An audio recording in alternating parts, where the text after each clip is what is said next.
Hey guys, and welcome to something I've wanted to record for quite a while. It's an Atlas game. As divine verdure fertilizes, the malign verdure corrupts. What is left is a holy husk.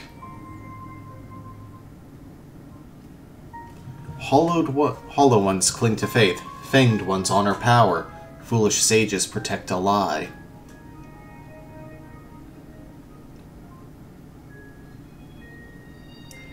But the medium's song remains, guiding you to Yggdrasil.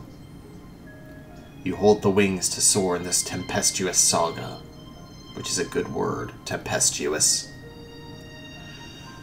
Winds of beginning blow now.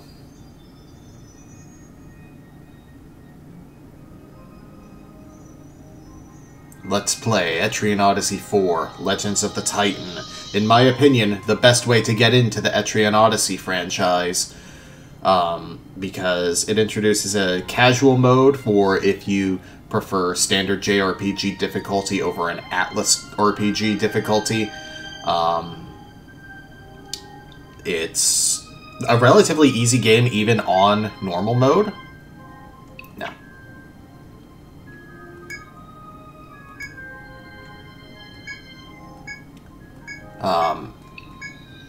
Compared to the rest of the series, EO3 is also fairly easy-ish, but this is the better place to start, in my opinion. The outland city of Tharsis. In the uncharted territory beyond that city stands a giant tree called Yggdrasil. Legends say something sleeps within Yggdrasil that calls people to eternal paradise. In order to ascertain the truth of this legend, the Count of Tharsis issued a challenge across the land. Reach Yggdrasil and uncover the truth. That summons has drawn countless explorers to the city. You're among their number, a pilgrim to the city with little to your name but a blade and boundless curiosity. Nevertheless, you aim to solve the mystery of Yggdrasil and win fame and fortune. The outland city, Tharsis, our base of operations. First things first, in any Etrian Odyssey, go to the Explorers Guild. You need a party, after all. Your gateway to adventure. So, are you a new explorer? Welcome to Tharsis. This is the Explorers Guild, where your kind pools their talents. It's something like a mutual aid society. Now, if you want to operate in this city as an explorer, you have to be part of a guild. Oh, so you want to create your own rather than joining someone else's? Then write a name in that ledger. Though your guild will be your whole identity in Tharsis, so think it over carefully before deciding on a name. Other players your street pass with may see your guild names, character names, and ship name. Please avoid names that are offensive, infringe on other people's rights, or contain personal information.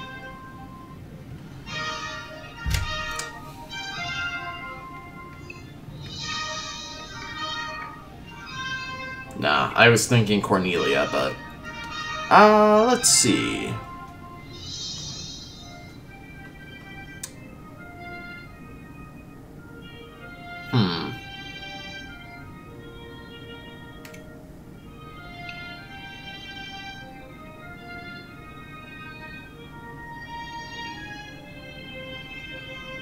I'm gonna go with...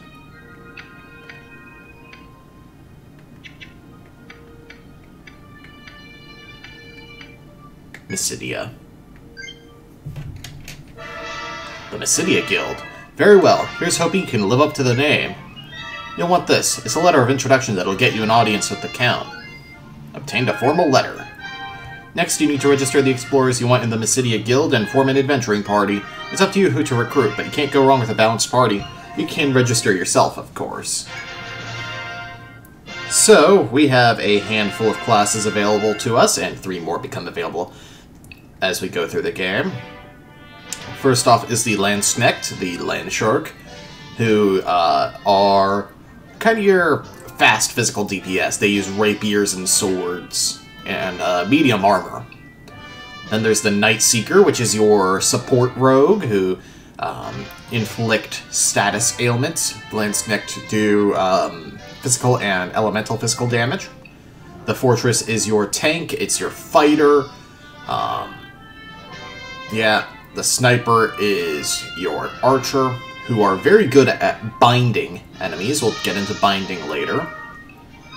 The Medic is your healer. Rune Master is your elemental caster, And the Dancer is another support class.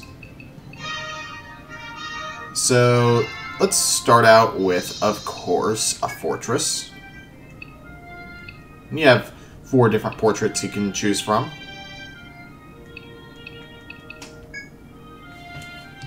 Fortress will be Talon.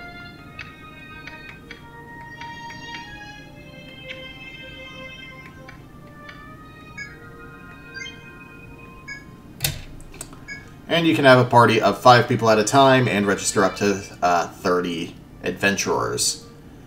Next up, I'm going to want a Lance-Necked.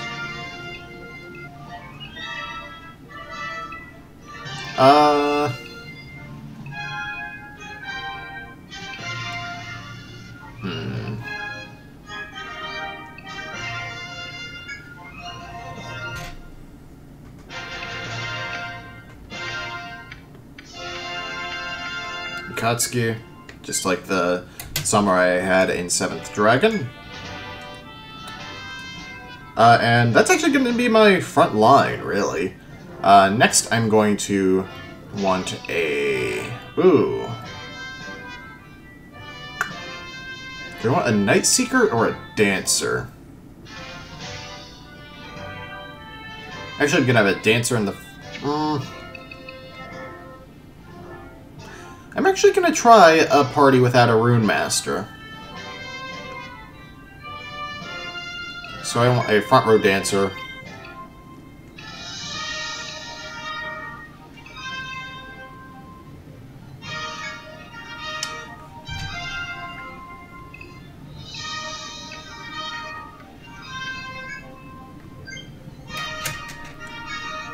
And then for the back row, I'm going to go for a Night Seeker.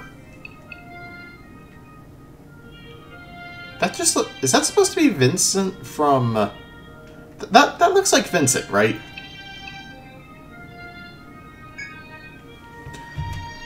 Let's see.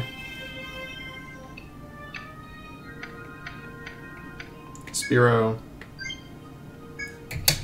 And, of course, a Medic.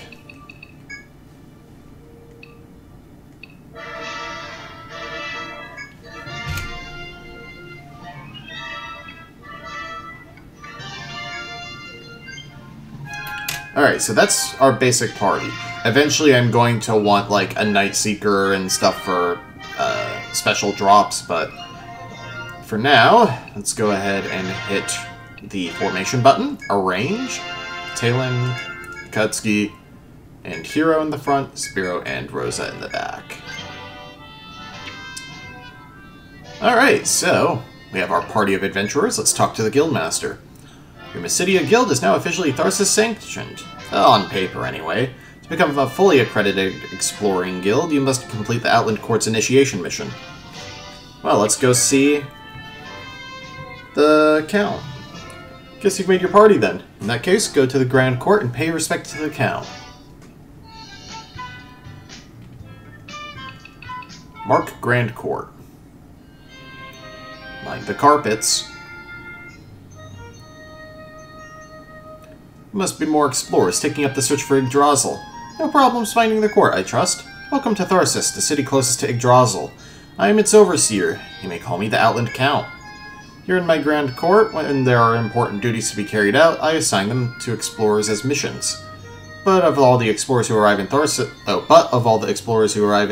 like yourselves, we want only the best on the hunt for Yggdrasil. Before you can set out on your search, you must prove yourself worthy as adventurers. What say you to this? We'll respond with acceptance. Ah, very reasonable of you. In that case, simply accept the mission I have offered and prove your skills. Accept missions. Obtain an iridescent ore. Head to the Old Forest Mine to the west and find an iridescent ore. Bring it to me and I'll officially make you Tharsis explorers.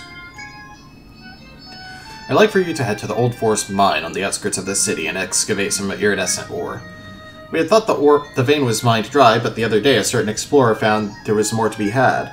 The iridescent ore is a pretty thing. Shine light on it and it refracts it into all the colors of the rainbow. But its true worth is not found in its beauty, though I'll explain more about that if you complete the mission. Now, I do I understand right that you've only recently arrived in Tharsis? You must lack the proper essentials, so I'll pay half the reward for the mission in advance. Is set to purchase whatever you'll need. Obtain 500 Ental. The Old Forest Mine is the perfect place to test your skills. You'll need all your strength and cunning there. Once you're ready, head out the city gates, and you'll have a soldier waiting to escort you there. Best of luck. So the main story is advanced by completing missions for the Grand Court. If I hit Y, you can see we have a menu, we can see items. Here we only have our key item, the formal letter, a letter addressed to the Count that introduces you as new explorers. We also have the skills button. We don't have any skills that we can use outside of combat, or at all right now. The status menu lets you see current gear, setups, and stats. Equip lets you equip things. Custom lets you spend skill points. You actually start with 3 skill points when you start a character, and then you gain 1 per level. I highly recommend starting off with your proficiency skill. In this case, the Protector gets some TP every time you're attacked right on the front line. The TP is your restores your stamina, your mana, whatever you want to call it. I'm also going to go ahead and take Mineralogy, because we need money in the early game, so getting more materials is obviously going to be super handy. And that leaves us with 1 more skill point to spend with Talon. So we can learn the active skills Bolt Strike, Ally Shield, Strike Guard, and Taunt, or the passive skill Iron Wall, which buffs up our defense a little bit. Let's see here. So Bolt Strike is a second source of elemental damage in our case. It deals melee, volt, bash damage. There are 6 types of damage. There are 3 physical, 3 elemental. Physical, there's Pierce, Slash, and Bash, which are fairly self-explanatory, and elemental, there's Fire, Volt, and Ice. I'm going to go ahead and take Strike Guard as our first skill. You see it costs 12 TP, which is a lot, but being able to buff everyone for 3 turns is amazing. Next up, Rakatsuki. I'm obviously going to learn the proficiency skill. Enemies you hit suffer defense and evasion penalties. And then, I'm not going to take another Mineralogy. It's just that at this point of the game, it doesn't matter that much to have an offensive ability on Talon. That's why I went for Mineralogy on him. So, Akatsuki, I'm going to have learn Power Break because it debuffs 1 enemy and as well as dealing some damage. And then Sonic Raid, I'm going to put 2 points into. Oh, I had proficiency, right. Sonic Raid is nice because it will guarantee that she moves at the start of the turn. Well, I say guarantees. It basically guarantees it at this point of the game, but eventually it'll just move her up in the turn order. Next up is Hero, the Dancer. I want to take the proficiency skill, which buffs up his dance skills to last longer. Let's see.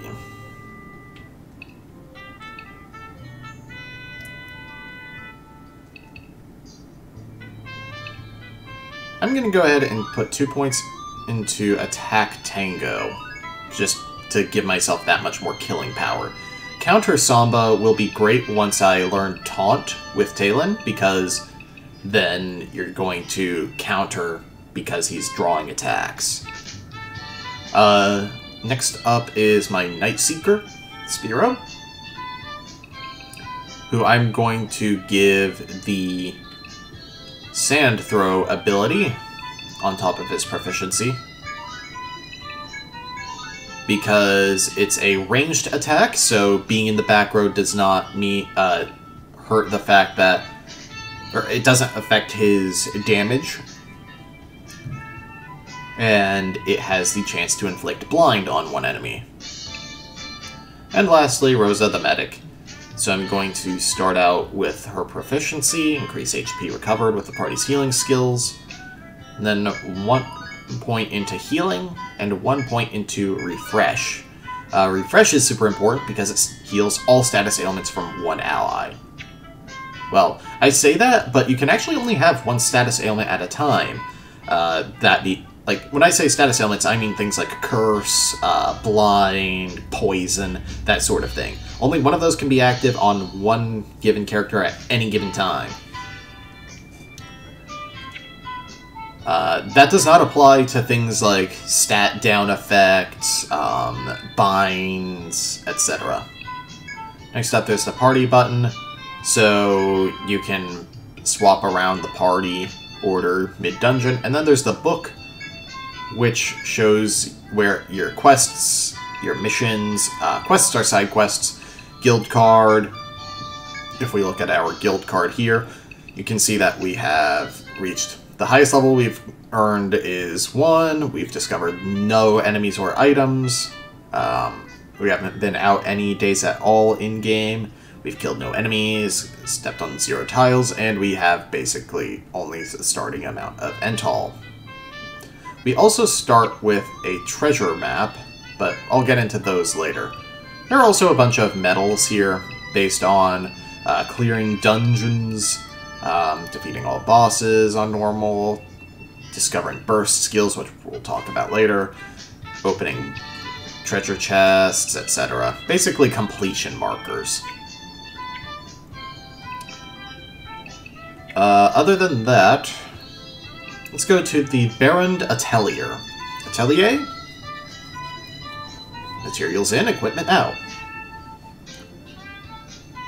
Huh, I ain't never seen you guys before. Are you them new explorers with what came to Tharsis the other day? Mysidia crew, huh? Well, hey, welcome to Baron Atelier. For all your weapon and item needs. Most of your needs anyway. It kind of depends on the materials you explorer folks sell us. The more materials you bring us, the more kinds of stuff we'll sell you. We got a list posted of what kind of equipment you can make, so if you see something you want, bring us the stuff. Well, nice to meet ya. Give us a ring whenever you need something for your adventure. Alright, so first things first is I want to buy weapons. Weapons are the most important piece of equipment in an Atlas game, because Atlas games are all about killing as fast as you can. For now, we need to sell writhing bulbs, big shells, or rat fangs to get anything better than the short sword, but the short sword is a big upgrade over... Oh, what? Oh, right. I actually forgot that the protector is limited to maces. Let's see. Yeah. It's a huge bump up in attack, so let's go ahead and equip that. Next up is Akatsuki, who I want to give the Fleuret. The type of weapon you equip actually does affect turn order, so rapiers are faster, but they're going to have lower power. And they also do pierce damage, which is notable, opposed to the sword's cut damage. So let's go ahead and equip Fleuret. Next is Hero. Dancers can only really equip daggers. So, we're actually fine on that. Oh wait, no, they can equip swords. What am I thinking? And then, honestly, well, I might as well get you a sword since... Wait.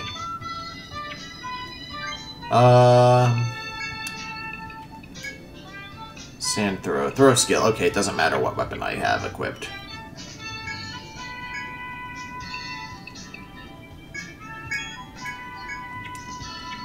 So next I want to make sure I remember to sell my daggers. If you hit Y, you can sell multiple items at once.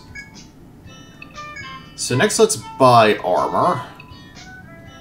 I really don't care about getting Rosa a weapon. Oh, can we not get any armor?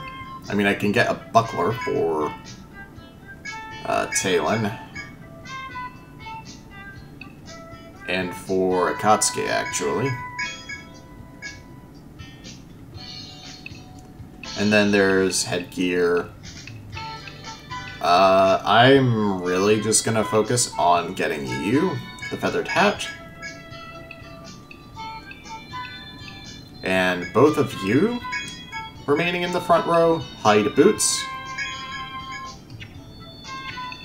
And we have nothing to sell. So that nicely takes care of our equipment needs. Meals in Tharsis. Welcome back. Oh my, I think this is our first time meeting, actually. Are you new explorers? Welcome to the Sarimner Inn. Lots of our explorers use this place as a base between excursions. If you get hurt or tired, come back here and get a good rest. We have a clinic in the back, too. You're welcome to use it if you have any ailments or wounds to treat. So you can come here and save. And I'm gonna be a jerk here and end things off. Next time on Let's Play Etrian Odyssey 4, we'll head into our first maze and fulfill our first mission. See you guys then.